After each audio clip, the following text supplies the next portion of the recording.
Hello வணக்கம். இது உங்கள் சிவகாமி ஸ்போக்கன் இங்கிலீஷ் கிளாஸ். இன்றைக்கி வந்து நம்ம ஸ்போக்கன் இங்கிலீஷில் வந்து 34வது கிளாஸ் பார்க்க போகிறோம். 34 கிளாஸ், 33 கிளாஸ் ஆல்ரெடி பார்த்துருக்கோம். இப்போ 34வது கிளாஸ் இன்றைக்கி 34வது நாள் சரியாக சொல்லணும்னா. ஸோ இன்றைக்கி வந்து நம்ம என்ன பார்க்க போகிறோம்னா மைட் இதை பற்றி தான் பார்க்க போகிறோம். இந்த ரெண்டு வார்த்தையை வந்து நம்ம எப்பப்பெல்லாம் பயன்படுத்தணும், எப்படியெல்லாம் பயன்படுத்தணும் அப்படின்னு தான் பார்க்க போகிறோம். சரிங்களா? மைட் நீங்கள் நிறைய டைம் இந்த வார்த்தை கேள்விப்பட்டிருப்பீங்க. ஸோ இப்போ அப்படின்ற வார்த்தையும் மைட்டுன்ற வார்த்தையும் இதெல்லாம் யூஸ் ஆகுது அப்படின்னு பார்க்குறோம். ஸோ இப்போ அப்படின்ற வார்த்தையை வந்து நம்ம ஸ்கூலில் எப்போவுமே சொல்கிற ஒரே ஒரு வார்த்தை may come in sir, may come in அப்படின்னு கேட்போம்ல ஸ்கூல் படிக்கும்போது. ஸோ இப்போ மே ஐ கம்மின் அப்படின்னா அந்த அப்படின்ற வார்த்தை ஒரு பர்மிஷன் கேட்குறதுக்கு யூஸ் ஆகுது. சரிங்களா? ஒரு பர்மிஷன் கேட்குறதுக்கு யூஸ் ஆகுது. நீங்கள் ஃபஸ்ட்டு என்ன வார்த்தை, அது எந்த சுச்சுவேஷனில் பயன்படுது, அது எதுக்காக பயன்படுது, அதை நம்ம சென்டென்ஸில் எது கூட வச்சு பயன்படுத்தணும் அப்படின்றத மட்டும் நீங்கள் தெளிவாகிட்டோங்க. சரிங்களா? இதுக்கு முன்னாடி நம்ம என்ன பார்த்தோம்? Shell, will be shell B. இதுக்கு ரெண்டுத்துக்கும் உள்ள வித்தியாசம் என்ன, இது எங்கெல்லாம் பயன்படும், அதோட யூசேஜ் என்ன அப்படின்னு பார்த்தோம். சரிங்களா? இப்போது வந்து மைட்டு இந்த ஒரு 4-5 கிளாஸ் வந்து இனிமேல் வரப்போகிறது வந்து கொஞ்சம் இம்பார்ட்டன்ட். நேற்று அந்த வில்லு ஷெல்லு, அப்புறம் இன்றைக்கி மைட்டு, அப்புறம் அடுத்தடுத்த கிளாஸ் ஒரு 5-6 கிளாஸ் வந்து ரொம்ப முக்கியமானது. சரிங்களா? இப்போ பாருங்களேன், அதே மாதிரி இந்த மைட்டு கூட நம்ம எப்பப்பெல்லாம் இந்த மைட் இதெல்லாம் சொல்கிறோமோ அது கூட எப்போவுமே ஒரு வெர்பு, அது பக்கத்தில் வெர்பை வந்து யூஸ் பண்ணுவோம். அது என்ன வெர்பாக இருக்கும் அப்படின்னு கேட்டிங்கன்னா ப்ரெசன்ட் டென்ஸ் வெர்பாக இருக்கும். ப்ரெசன்ட் டென்ஸ் வெர்ப்னா நான் என்ன சொன்னேன், நீங்கள் இந்த வெர்பு டேபிளில் முதல்ல இருக்கிற வார்த்தை தான் ப்ரெசன்ட் டென்ஸ் வெர்பு, அதாவது நிகழ்கால வினைச்சொல் அப்படின்னு சொல்லுவாங்க. சரிங்களா? ஓகே, இப்போ பாருங்களேன், இந்த மைட்டு நம்ம எங்கெல்லாம் யூஸ் பண்ணால் ஒரு வாய்ப்பு இருக்குது அப்படின்ற பட்சத்தில் இப்போ திடீர்னு பாருங்களேன், இப்போது உங்கள் கொல்லையில் இன்றைக்கி வந்து உங்கள் நிலத்தில் வந்து ஏதோ ஒரு பயிர் போட போகிறீங்க, மணிலா போட போகிறீங்க அப்படின்னு வச்சுப்போங்களேன். மணிலா போட போகிறீங்க, போடுறதுக்கு முன்னாடி வந்து வானத்தை பார்க்குறீங்க. என்ன சொல்கிறாங்க பெரியவங்க, என்ன சொல்கிறாங்க, ஏன்பா இன்றைக்கி மழை வர மாதிரி இருக்குது, மழை வரலாம், ஸோ அதனால் கொஞ்சம் எப்படின்னு பார்த்துட்டு பொறுமையாக நம்ம வந்து மணிலா போட்டுக்கலாம் அப்படின்னு சொல்கிறாங்க. ஸோ அந்த மாதிரி ஒரு வாய்ப்பு இருக்குது அப்படின்ற பட்சத்துலலாம் இட் இஸ் பாசிபிள் அப்படின்ற பட்சத்தில் நம்ம மைட்டையே நம்ம யூஸ் பண்ணலாம். சரிங்களா? ஆனால் ஒரு சின்ன வித்தியாசம் இருக்குது. எப்போ யூஸ் பண்ணணும், மைட் எப்போ யூஸ் பண்ணணும் அப்படின்னு ஒரு சின்ன வித்தியாசம் இருக்குது. அது என்னென்னா வந்து நம்ம இப்போ ஒரு 100க்கு ஒரு 75% வாய்ப்புகள் இருக்குன்ற போது, 75% வாய்ப்புகள் இருக்கும்போது வந்து நம்ம யூஸ் பண்ணலாம். அதே மைட்டு வந்து 100க்கு ஒரு 50% தான் வாய்ப்பு இருக்குது அப்படின்ற பட்சத்தில் நம்ம மைட்டு யூஸ் பண்ணலாம். நான் இப்போ உதாரணத்துக்கு ஒரு சொல்கிறேன், இந்த மைட்டும் எப்போ நம்ம யூஸ் பண்ணலாம் அப்படின்னா, இப்போது நான் இந்த கதையை ஆல்ரெடி உங்களுக்கு சொல்லியிருப்பேன். எப்படின்னா, ஒரு தூரத்தில் நீங்களும் உங்கள் ஃப்ரெண்டோ நடந்து போயிட்டுருக்கீங்க, ஒரு காட்டு பக்கமாக நடந்து போயிட்டுருக்கீங்கன்னு வச்சுங்களேன். திடீர்னு காட்டுக்குள்ள ஒரு 500 மீட்டருக்கு அந்த பக்கம், ஒரு 600 மீட்டருக்கு அந்த பக்கம் ஒரு உருவம் தெரியுது. எட்டேருந்து உங்களால் கரெக்டாக பார்த்து அதை கண்டுபிடிக்க முடியல. திடீர்னு பார்த்தா அது வந்து புலி மாதிரி இருக்குது, சிங்கம் மாதிரி இருக்குது, நரி மாதிரி இருக்குது. ஸோ அது என்னவா இருக்கும் அப்படின்னு சொல்லிட்டு உங்களால் கண்டுபிடிக்க முடியல. சரிங்களா? ஸோ அந்த டைமில் நீங்கள் சொல்கிறீங்க, டேய் அங்கே போடுறாண்டா, இப்போ உங்கள் ஃப்ரெண்டுக்கிட்ட சொல்கிறீங்க, அங்கே பாருண்டா அது என்னவா இருக்கும் அப்படின்னு சொல்கிறீங்க. அப்படின்னு கேட்கும்போது உங்கள் ஃப்ரெண்டு சொல்கிறாரு. ஸோ அந்த புலி மாதிரி அந்த உருவத்தை வச்சு வாலில் இருக்கிறத பார்த்துட்டு, அது ஒரு வேளை அது புலியாக கூட இருக்கலாம்டா, நம்ம இங்கே வந்து இனிமேல் இந்த பக்கம் போவேனா, வா திரும்பி ஓடி போயிடலாம் அப்படின்னு சொல்கிறாரு. அந்த ஒரு வேளை அந்த புலியாக கூட இருக்கலாம் அப்படின்னு சொல்கிறாரு. வார்த்தையை முதல்ல புரிஞ்சுக்கோங்க. It might be a tiger. அப்போது அடுத்தது நீங்கள் சொல்கிறீங்க, என்னடா அது நீ புலின்னு சொல்கிறான்னா இன்னும் ரொம்ப பெருசாக இருக்குது, அது வந்து கர்ஜிக்கிற மாதிரி இருக்குது, சத்தம் போட்டால் அந்த கர்ஜனை வருது, அது சிங்கமாக கூட இருக்கலாம்டா அப்படின்னு சொல்கிறீங்க. அப்போது it may be a line. சரிங்களா? It may be a line. இப்போது முதல்ல சொன்ன வார்த்தை வந்து அது புலியாக கூட இருக்கலாம், பார்த்த உடனே சொல்கிறீங்க. ஆனால் நீங்கள் இன்னும் கொஞ்சம் நீங்கள் சொல்லும்போது, உங்கள் ஃப்ரெண்டு சொல்லும்போது அது புலியாக கூட இருக்கலாம் அப்படின்னு சொல்கிறாங்க. ஆனால் நீங்கள் சொல்லும்போது இன்னும் ஒரு சில இதெல்லாம் பாயிண்ட்லாம் நோட் அவுட் பண்ணி அதோட கர்ஜனையை வச்சு நீங்கள் சிங்கமாக இருக்கலாம், ஏன்னா அது கர்ஜிக்குது அப்படின்னு சொல்கிறீங்க. ஸோ அப்போ வாய்ப்பு வந்து it maybe a line. Maybe எப்போ வரும்னா, எப்போ வரும்னா வாய்ப்புகள் வந்து கொஞ்சம் அதிகமாக இருக்கும்போது வரும். பாசிபிலிட்டி வந்து கொஞ்சம் அதிகமாக இருக்கும்போது வரும். ஆனால் மைட் எப்போ வரும்னா பாசிபிலிட்டி கொஞ்சம் கம்மியாக இருக்கும்போது நம்ம யூஸ் பண்ணிக்கலாம். சரிங்களா? நீங்கள் அப்படியே இதை வந்து உல்ட்டாவா மேயோட பாஸ்ட் டென்ஸு தான், பாஸ்ட் டென்ஸு மைட்டு, நம்ம அதை வந்து கடந்த காலத்தில் நம்ம தான் சொல்லும்போது ஒரு சென்டென்ஸ் எழுதும்போது நம்ம சொல்லணும் அப்படின்னு நீங்கள் கிராமட்டிக்கல் ரூலாக நம்ம கொண்டு போகாதீங்க. அதையும் நான் சொல்லுவேன், அது எப்பப்போல்லாம் கிராமர் ரூல்ஸோடு அது வந்து எப்போது கரெக்டாக சொல்லணும் அப்படின்னு சொல்லுவேன். பட் ஆனால் நீங்கள் வந்து அந்த வார்த்தையோட பயன்படும் விதமாக எங்கெங்கெல்லாம் பயன்படுது அப்படின்றத நீங்கள் முதல்ல தெரிஞ்சுக்கங்க. சரிங்களா? அப்போ மேபி மைட் பி உங்களுக்கு வித்தியாசம் புரிஞ்சிருக்குன்னு நினைக்கிறேன். சரியா? இங்கே வரேன். அப்போ மேபிக்கும் மைட் பிக்கும் உங்களுக்கு வித்தியாசம் தெரிஞ்சிருக்கும். அப்போ மைட் பி அப்படின்றது வந்து இன்னும் கொஞ்சம், அதாவது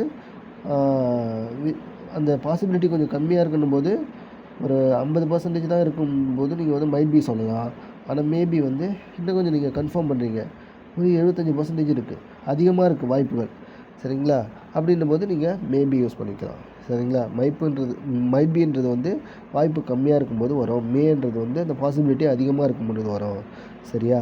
இப்போ அடுத்த சென்டென்ஸ் பாருங்களேன். எனக்கு எக்ஸாக்டாக சொல்ல தெரியல, ஆனால் வாய்ப்பு இருக்குது. I am not sure I might go to New York. நீ நியூயார்க் போறிய எப்போ பாருங்களேன், உங்களுக்கு ஃப்ளைட்டு ஒரு நியூயார்க்கில் ஒரு ஃபங்க்ஷன் இருக்குது, நீங்கள் ஒரு மேனேஜராக இருக்கீங்க அப்படின்ட்டு, ஒரு ஆஃபீஸில் ஒரு எம்டியாக இருக்கீங்க அப்படின்னு சொல்கிறீங்கன்னு வச்சிங்களேன். அப்போது உங்களோட ஆஃபீஸ் ஸ்டாஃப் வந்து உங்கள்கிட்ட கேட்குறாங்க, சார் நீங்கள் நியூயார்க் போகிறீங்களா, ஏதோ ஒரு மீட்டிங் இருக்குது, இம்பார்ட்டன்ட் கான்ஃபரன்ஸ் இருக்குன்னா, சார் நீங்கள் நியூயார்க் போகிறீங்களா அப்படின்னு கேட்குறாங்க. எனக்கு ஆனால் தெரியல, ஆனால் போகிறதுக்கான வாய்ப்பு இருக்குது அப்படின்னு சொல்லும்போது ஐ எம் நாட் ஷுர். நான் எனக்கு ஷுவராக தெரியல, ஆனால் போகிறதுக்கான வாய்ப்பு இருக்குது அப்படின்னு சொல்லும்போது I am not sure I might go to New York அப்படின்னா ஐ மைட் தான் சொல்கிறாங்க. அப்பயும் பாசிபிலிட்டி இருக்குது, ஆனால் கொஞ்சமாக இருக்குது. எனக்கு கண்டிப்பாக தெரியல, ஆனால் வந்து நான் போகலாம், நியூயார்க் போகலாம், I might go to New York அப்படின்னு சொல்லும்போது நம்ம மைட் வந்து யூஸ் பண்ணிக்கலாம். புரியுதா உங்களுக்கு? அதே ஐ மே கோ டு நியூயார்க்னா பாசிபிலிட்டி இன்னும் அதிகமாக இருக்குதுன்னு அர்த்தம், வாய்ப்பு அதிகமாக இருக்கணும். அப்போ வாய்ப்பு குறைவாக இருக்கும்போது மைட்டும், வாய்ப்பு அதிகமாக இருக்கும்போது மேயும் நம்ம யூஸ் பண்ணலாம், மேன்ற வார்த்தையும் யூஸ் பண்ணலாம். சரிங்களா? இப்போ இந்த மைட் அப்படின்ற வார்த்தை வந்து எப்படி ஒரு பாசிபிலிட்டி இருக்குது, இனிமேல் வரப்போகிற காலங்களில் ஃப்யூச்சரில் ஒரு செயல் இப்படி தான் இருக்கும், இல்லை ஒரு பொருளோட நிலை இப்படி தான் இருக்கும், இல்லை ஒரு செயல் வந்து இப்படி நடக்கும் அப்படின்னு சொல்லிட்டு நீங்கள் அசியூம் பண்ணி சொல்லும் போதெல்லாம் இந்த மேயும் மைட்டை நம்ம யூஸ் பண்ணிக்கலாம். இப்போ இதுக்கு எதுக்கு சமமான வார்த்தை அப்படின்னு கேட்டிங்கன்னா, மைட் அப்படின்றது it is possible, it will, அதாவது ஃப்யூச்சரில் ஒரு செயல் நடக்கும், இல்லை ஒரு பொருள் வந்து இந்த நிலையில் இருக்கும் அப்படின்னு சொல்கிறதுக்கு தான், ஒரு பாசிபிலிட்டி இருக்குது அப்படின்னு சொல்கிறதுக்கு தான் இந்த மைட் அப்படின்ற வார்த்தை யூஸ் ஆகுது. வேறு it might rain to night அப்படின்னு வருது. நீங்கள் 6 மணிக்கெலாம் சாயந்தரம் வீட்டுக்கு நடந்து போயிட்டுருக்கீங்க, திடீர்னு உங்கள் வானெல்லாம் ரொம்ப அப்படியே டார்க் ஆகுது, இருண்ட மாதிரி வருது, அப்படியே கருமேகங்கள்லாம் நிறைய வந்துட்டுருக்கு அப்படின்னு பார்த்தீங்கன்னா, அப்போ 2 விதமாக சொல்லலாம். என்னடா உங்கள் ஃப்ரெண்டு கேட்குறான், என்னடா மழை வர மாதிரி இருக்குது திடீர்னு அப்படின்னு கேட்குறான். ஆமாம், அப்போ நீங்கள் சொல்கிறீங்க மழை வரலாம்டா, ஏன்னா மழை வர மாதிரி தான் இருக்குது, மழை வர்றதுக்கு சான்ஸ் இருக்குது, பாசிபிள் இருக்குது அப்படின்னு சொல்லும்போது it might rain to night, இன்றைக்கி நைட்டு மழை வர்றதுக்கான வாய்ப்பு இருக்குது அப்படின்னு அர்த்தம். சரிங்களா? அப்போது இனிமேல் நடக்க போகிற செயலில் ஒரு சில வாய்ப்புகள் இருக்குது அப்படின்னு சொல்கிறப்போ மேயும் மைட்டும் நம்ம யூஸ் பண்ணிக்கலாம். புரியுதுங்களா உங்களுக்கு? அப்போ மைட் அப்படின்றது அப்படியே வரும். மைட் பக்கத்தில் எந்த வார்த்தை வரும், இதோட சென்டென்ஸ் பேட்டர்ன் எப்படி வரும் அப்படின்னு கேட்டிங்கன்னா, மைட்டு அதுக்கு பக்கத்தில் ஒரு வெர்பை சேர்த்துக்க வேண்டியதான். இந்த வெர்பு என்ன வெர்பாக இருக்குன்னா, ப்ரெசன்ட் டென்ஸு வெர்பாக இருக்கும். ப்ரெசன்ட் டென்ஸ் வெர்புனா இது, இந்த வெர்பு டேபிளில் முதல்ல இருக்கிற அந்த வார்த்தையை எடுத்து மைட்டு மேக்கு பக்கத்தில் போட்டிங்கன்னா, நான் சொல்கிறது மைட் பி மேபி சொல்லலை, மைட்டு இல்லை மே அப்படின்ற வார்த்தைக்கு பக்கத்தில் ஒரு ப்ரெசன்ட் டென்ஸ் வெர்பை எடுத்து போட்டிங்கன்னா அது வந்து என்ன சொல்லும், ஒரு பாசிபிலிட்டி இருக்கிறத மென்ஷன் பண்ணும். சரிங்களா? ஓகே. இப்போ அடுத்தது நம்ம என்ன பார்க்க போகிறோம் அப்படின்னா, இந்த மைட் அப்படின்றத வந்து நம்ம இப்போ உதாரணத்துக்கு எல்லா வார்த்தையும் கூட வச்சு நம்ம யூஸ் பண்ணலாம். உதாரணத்துக்கு இங்கே பாருங்களேன்,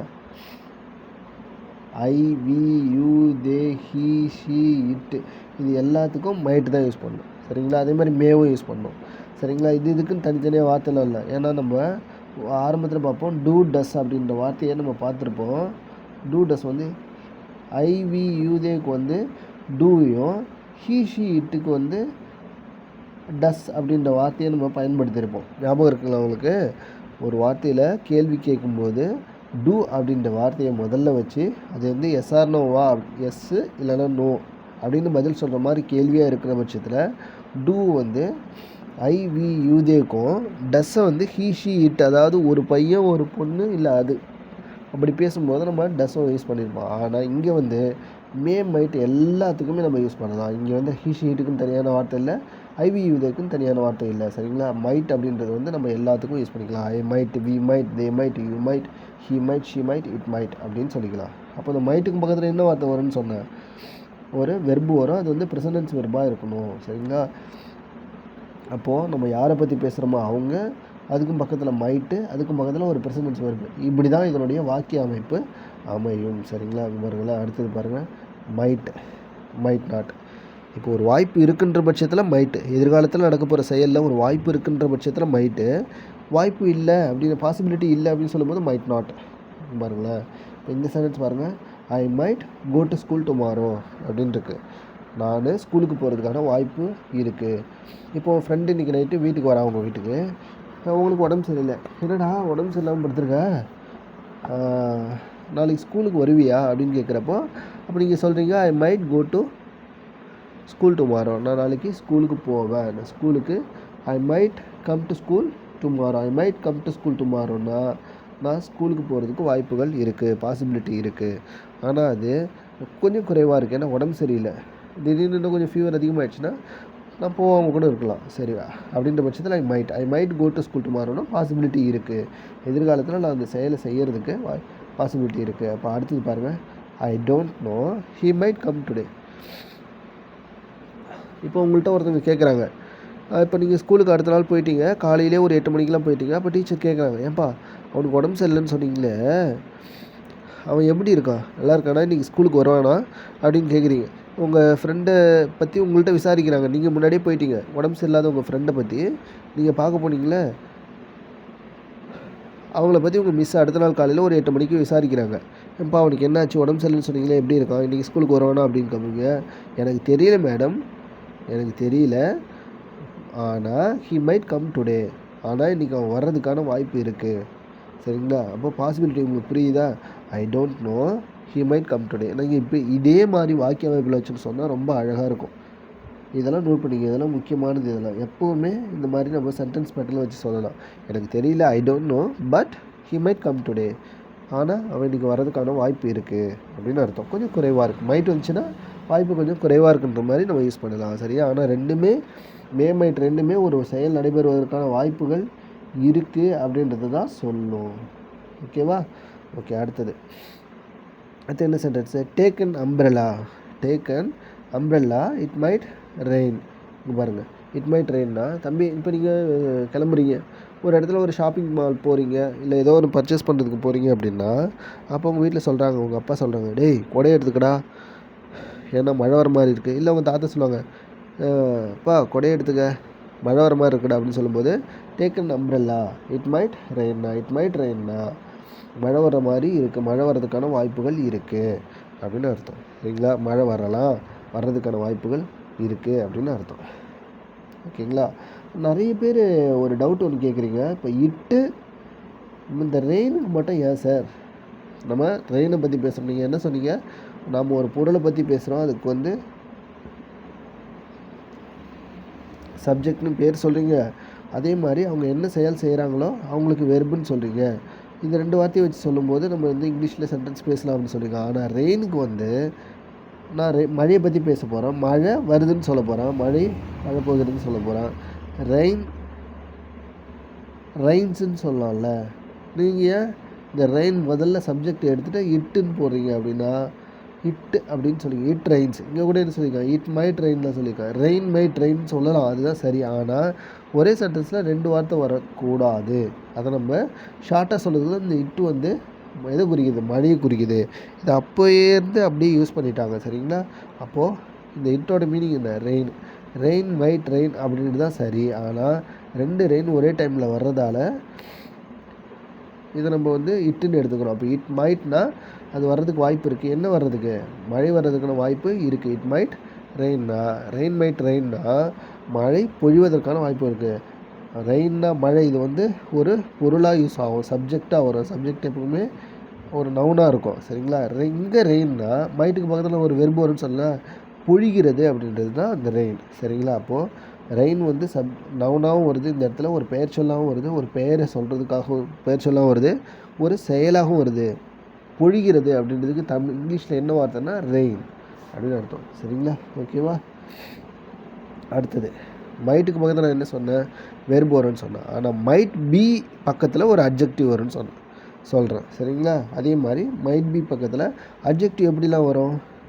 beautiful, lucky, he might be in Chennai. அப்போ பிளேஸை குறிக்கிற அட்ஜெக்டிவ், ஒரு இடத்தை குறிக்கிற அட்ஜெக்டிவ், ஒரு நம்பரை குறிக்கிற அட்ஜெக்டிவ், ஒரு தன்மையை குறிக்கிற அட்ஜெக்டிவ்னு நிறைய டைப் இருக்குது. அதெல்லாம் இன்னும் போக நான் உங்களுக்கு ப்ரீஃபாக சொல்லித்தரேன். சரிங்களா? ஓகே. அப்போது மைட்டு அது கூட ஒரு வெர்பை சேர்க்கலாம். அதே மாதிரி மைட் பி கூட ஒரு அட்ஜெக்டிவ் சேர்க்கலாம். அட்ஜெக்டிவ்னா என்ன? நம்ம பேசுகிற பொருள் என்ன நிலையில் இருக்குது அப்படின்னு சொல்கிறது தான் அட்ஜெக்டிவ். ஓகேவா? ஓகே, பாருங்களேன். இப்போது மைட் பி பியூட்டிஃபுல் அப்படின்னு கேட்குறாங்க. நீ அந்த பொண்ணை பார்த்துருக்கியா? நான் பார்த்ததில்ல, ஆனால் அவள் பேசியிருக்கேன், ஃபோனில் பேசியிருக்கேன். ஆனால் அந்த பொண்ணு பேசுகிறத வச்சு பார்த்தா அவள் கொஞ்சம் அழகானவளாக தான் இருப்பா அப்படின்னு நினைக்கிறேன் அப்படின்னு சொல்லும்போது ஷி மைட் பி பியூட்டிஃபுல் அப்படின்னு சொன்னால், அந்த குரல்லாம் கேட்கும்போது அது கொஞ்சம் ரொம்ப டீசெண்டான பொண்ணு, ரொம்ப அழகான மாதிரி தான் இருக்கா அப்படின்னு சொல்லும்போது தான் ஷி மைட் பி பியூட்டிஃபுல். சரிங்களா? அடுத்தது ஹி மைட் பி லக்கி அப்படின்னா அவன் வந்து ஒரு லக்கியானவன் தான் இருப்பான் அப்படின்னு சொல்லும்போது பாசிபிள் இருக்குது அப்படின்னு சொல்லும்போது சொல்லலாம். அதே மாதிரி இப்போ பாருங்களேன், நீங்கள் ஒரு பொருளை வந்து எடுத்துகிட்டு போகிறீங்க.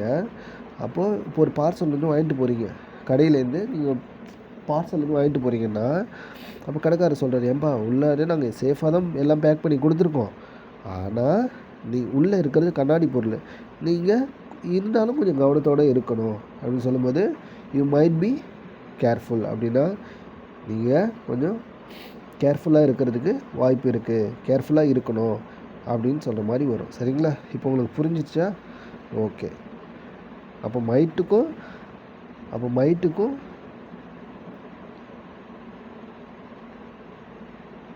மைட்டு மைட் பி இதுக்கெல்லாம் என்ன வித்தியாசம் அப்படின்னு உங்களுக்கு புரிஞ்சிருக்குன்னு நினைக்கிறேன். ஓகேங்களா? ஓகே.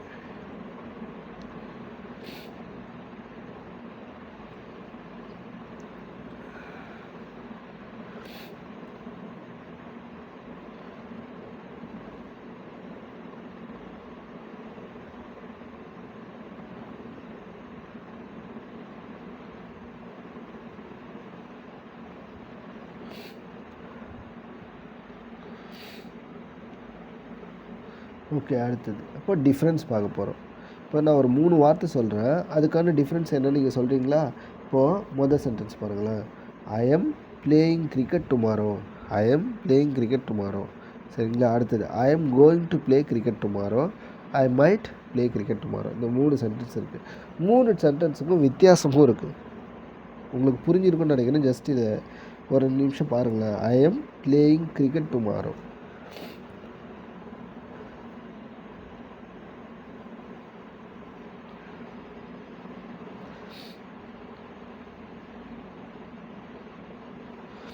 இப்போ இங்கே பாருங்களேன், ஃபஸ்ட்டு சென்டென்ஸ் பாருங்கள். ஐ எம் பிளேயிங் அப்படின்னா நான் என்ன சொன்னேன்? நான் யாரை பற்றி பேசுகிறோமோ அவங்க அப்போல்லாம் ஆமு ஈஸு ஆறு வருதோ அது இப்போ ஒரு செயல், அதோட வெர்போட ஐஎன்ஜி சேர்ந்து வந்திருக்கோம். அது எல்லாமே வந்து இப்போ ஒரு செயல், நடந்துக்கிட்டு இருக்கிற செயலை பற்றி சொல்லும் அப்படின்னு சொன்னேன். இப்போ ஐ எம் பிளேயிங் அப்படின்றது வந்து ஆம் வந்திருக்கு, அப்போ இப்போ நடக்கிற ஒரு செயலை பற்றி பேசும். அது பக்கத்தில் வெர்போட ஐஎன்ஜி சேர்ந்து வந்திருக்கு. அப்போ பிளேயிங் அப்படின்ற செயல் வந்து இப்போ நடந்துக்கிட்டு இருக்கு. அந்த வேலையை அந்த ப்ளே பண்ணுறதை யாரோ செஞ்சுக்கிட்டு இருக்காங்க. அவங்க யாருன்னு கண்டுபிடிச்சா நம்ம சப்ஜெக்ட் முன்னாடி இருப்பாங்க. அப்போ நான் ஆம்னா இருக்கேன், என்ன செஞ்சுட்டு இருக்கேன்? விளையாடிட்டு இருக்கேன். சரிங்களா? இது வரைக்கும் அந்த 3 வரைக்கும் பார்த்தீங்கன்னா ஐ எம் பிளேயிங்கிறது நான் விளையாடிட்டு இருக்கேன். ஆனால் பக்கத்தில் பாருங்களேன், இது வந்து இப்போ நடக்கிற செயலா? ஐ எம் பிளேயிங்கிறது இப்போ நடக்கிற நான் செஞ்சுக்கிட்டு இருக்க செயல். அதுக்கு பக்கத்தில் ஐ எம் பிளேயிங் கிரிக்கெட், இது வந்து என்ன விளையாடிட்டு இருக்கேன்னு சொல்கிறாங்க. சரியா? நான் விளையாடிக்கிட்டு இருக்கேன். அடுத்த கேள்வி என்ன விளையாடிட்டு இருக்கேன்? கிரிக்கெட் விளையாடிட்டு இருக்கேன். அதுக்கு அடுத்தது டுமாரோ வந்திருக்கு. இது என்ன, இது சம்மந்தம் இல்லாமல் இப்போ நடக்கிற செயல் பக்கத்தில் நாளைக்கு ஒரு வார்த்தையை நம்ம சேர்த்துருக்கோமே அப்படின்னு சொன்னால் இது கிராமர் ரூல் படி சரிதான். நம்ம இந்த கண்டினியூஸாக இப்போ நடக்கிற ஒரு செயல் பக்கத்தில் நம்ம இனிமேல் வரப்போகிற ஒரு எதிர்காலத்துக்குரிய ஒரு வார்த்தையை சேர்த்தோம்னா அந்த செயல் இனிமேல் நான் செய்ய போகிறேன், செய்வேன் அப்படின்ற மீனிங்கில் வரும். அதாவது எதிர்காலத்தில் நடக்கக்கூடிய செயலையே நான் இப்போது ப்ரெசன்ட் டென்ஸில் வச்சு சொல்லலாம், ப்ரெசன்ட் கண்டினியூஸில் வச்சு சொல்லலாம் அப்படின்றது தான் இதனுடைய பேட்டர்ன். சரிங்களா? ஓகேங்களா? புரியுதா? அப்போது ஐ எம் பிளேயிங், என்ன விளையாட போகிறேன்? கிரிக்கெட் விளையாட போகிறேன். எப்போ விளையாட போகிறேன்? நாளைக்கு. அப்போது நாளைக்கு நான் கிரிக்கெட் விளையாடுவேன் அப்படின்ற மீனிங்கில் வந்துடும். நான் இப்போ விளையாடிட்டு இருக்கேன். ஐ எம் பிளேயிங்னா இப்போ கிரிக்கெட் விளையாடிட்டு இருக்கேன். ஐ எம் பிளேயிங் கிரிக்கெட் அப்படின்னு கேட்டிங்கன்னா இப்போது ஒரு செயல் நடந்துகிட்ருக்கு, நான் கிரிக்கெட் விளையாடிட்டு இருக்கேன்னு அர்த்தம். டுமாரோ போட்டால் நான் நாளைக்கு கிரிக்கெட் விளையாடுவேன் அப்படின்ற மீனிங்கில் வந்துடும். அடுத்தது பாருங்கள், விளையாடுவேன். சரிங்களா? அடுத்தது I am going to play cricket டுமாரோன்னா நான் நாளைக்கு நிச்சயமாக கிரிக்கெட்டை விளையாட போகிறேன். அப்படி கோயிங் டு அப்படின்னு வந்துட்டாவே நான் ஒரு செயலை செய்ய போகிறேன். ஏன்னா ஆல்ரெடி நான் டிசைட் பண்ணி வச்சுட்டேன், நான் செயலை செய்ய போகிறேன் அப்படின்னு அர்த்தம். என்ன செய்ய போகிறேன்? விளையாட போகிறேன். என்ன விளையாட போகிறேன்? கிரிக்கெட் விளையாட போகிறேன். எப்போ? டுமாரோ. சரிங்களா? ஓகேங்களா? அதுக்கு அடுத்தது ஐ மைட் ப்ளே கிரிக்கெட் டுமாரோன்னா இப்போ ஐ மைட் பக்கத்தில் ஒரு வெர்பு வந்திருக்கு. என்ன விளையாட போகிறேன்? ஐ மைட் ப்ளே கிரிக்கெட், நான் நாளைக்கு விளையாட போகிறேன். என்ன விளையாட போகிறேன்? கிரிக்கெட் விளையாட போகிறேன். எப்போன்னா? டுமாரோ. சரிங்களா? அப்போ இந்த இடத்துல என்ன மீனிங்னா மைட் வந்தாலே நான் நாளைக்கு கிரிக்கெட் விளையாடுறதுக்கான வாய்ப்புகள் இருக்குது, பாசிபிலிட்டி இருக்குது, நானும் வந்து விளையாடலாம். அப்போ மொதல் சென்டென்ஸ் வந்து I am playing cricket tomorrow அப்படின்னா ப்ரெசன்ட் கண்டினியூஸ் டென்ஸ் வந்து நாளைக்கு நடக்க போகிற எதிர்காலத்தில் நடக்க போகிற செயலை இப்பயே சொல்லணும், அது கிராமர் ரூல் படி சரிதான் அப்படின்ற மீனிங்கில் வரும். அப்போது ஐ எம் பிளேயிங் கிரிக்கெட் டுமாரோனா நாளைக்கு நான் கிரிக்கெட் விளையாடுவேன். ரெண்டாவது வந்து I am going to play cricket டுமாரோனா நான் நாளைக்கு கிரிக்கெட் விளையாட போகிறேன், நிச்சயமாக அந்த செயலை செய்ய போகிறேன்.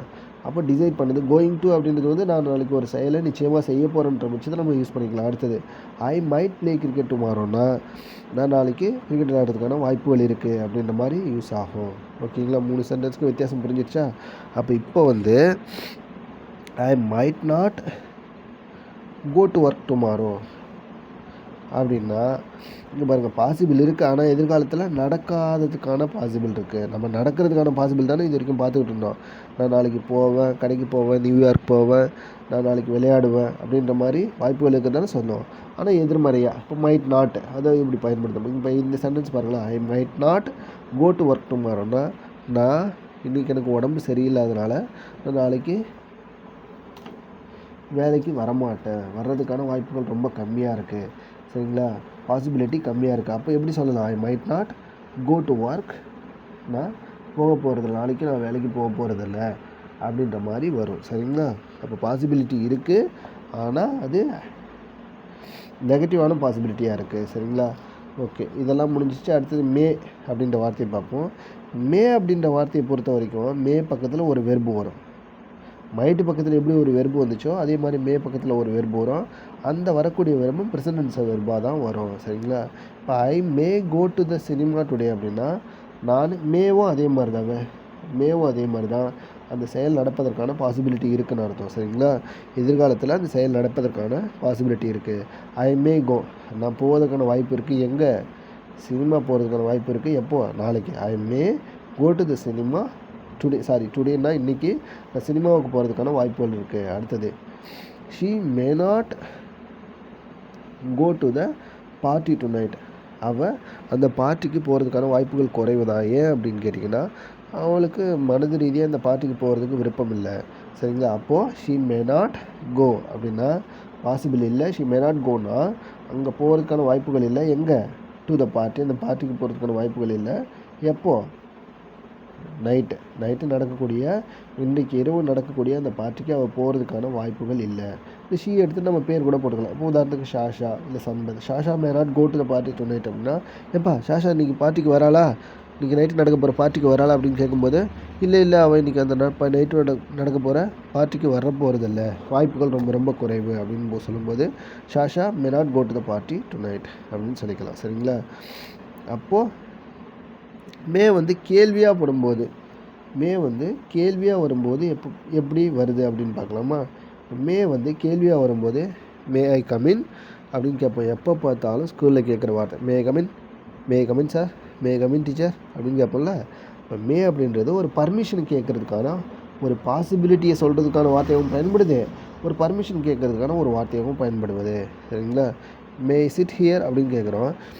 இப்போ நீங்கள் ஒரு யூபிஎஸ்சி இன்டர்வியூ எக்ஸாம்லாம் ப்ரிலிம்ஸு மெயின்ஸ்லாம் பாஸ் பண்ணிட்டீங்க சரிங்களா. இல்லைனா ஒரு தமிழ்நாட்டில் நடக்கக்கூடிய டிஎன்பிஎஸ்சி எக்ஸாம் வந்து ஒரு சப் கலெக்டருக்கான ஆர்டிஓக்கான எக்ஸாம் பாஸ் பண்ணிட்டீங்க. உங்களுக்கு இன்டர்வியூ உங்களை கூப்பிட்ருக்காங்க, வாங்கப்பா உள்ளே வாங்க அப்படின்னு சொல்லிட்டு இன்டர்வியூ நடக்க போதுன்னு அடுத்ததாக உங்கள் பேரை கூப்பிட்றாங்க. நீங்கள் டைரெக்டாக போனவொடனே திடீர்னு போனவங்க ஒரு 5 பேர் உட்காந்துருக்காங்க உங்களை இன்டர்வியூ எடுக்க போகிறவங்க. திடீர்னு நீங்கள் போகிறவங்களே எப்படி அவங்க போனவொடனே அவங்க கூப்பிடுவாங்க, வாங்கப்பா அப்படின்னு கூப்பிட்டாரு. டக்குன்னு கதை உள்ளே போயிட்டு நீங்கள் போய்ட்டு அந்த சீட்டில் உட்காந்துருவீங்களா? உட்கார மாட்டிங்கல்ல. அப்போ என்ன கேட்பீங்க? May I sit here sir, may I sit here அப்படின்னு கேட்பீங்க. உட்காருங்க, கண்டிப்பாக உட்காருங்கப்பா. எஸ் அஃப்கோர்ஸ், எஸ் அப்படின்னு சொல்லும்போது உங்களை சார் நான் உட்காரலாமா அப்படின்னு கேட்கும்போது அப்போ பர்மிஷன் கேட்குறீங்க. அப்போ மே அப்படின்ற வார்த்தை எங்களை யூஸ் ஆகும்னா உங்களை விட ஒரு உயர்ந்த இடத்துல உள்ள அதிகாரியோ கொஞ்சம் பொசிஷனில் கொஞ்சம் ஹையாக இருக்காங்கல்ல அவங்கக்கிட்ட நீங்கள் பர்மிஷன் கேட்கும்போது மே அப்படின்ற வார்த்தையை நீங்கள் யூஸ் பண்ணலாம் சரிங்களா. இப்போ மேன்றது பாசிபிலிட்டி சொல்கிறதுக்கும் யூஸ் ஆகுது, பர்மிஷன் கேட்குறதுக்கும் யூஸ் ஆகுது. இதை நம்ம ஸ்கூல்லேருந்து பயன்படுத்த வந்த மே I come in. May I கமின்னா can I அப்படின்னு அர்த்தம், கேன் ஐ அப்படின்னு அர்த்தம். நான் அந்த வேலையை செய்யலாமா அப்படின்னு பர்மிஷன் கேட்குறதுக்காக பயன்படுத்த மாட்டேன்.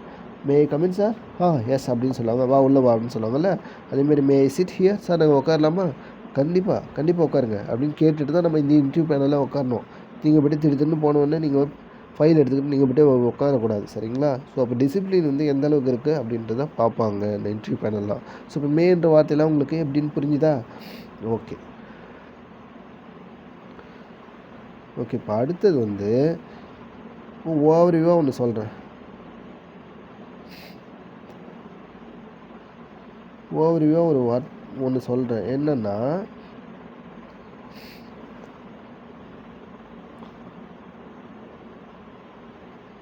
பாருங்கள், மைட் அப்படின்ற வார்த்தை எங்கே பயன்படுது, மைட் நாட் அப்படின்ற வார்த்தை எங்கே பயன்படுது உங்களுக்கு தெரிஞ்சுக்கணும்.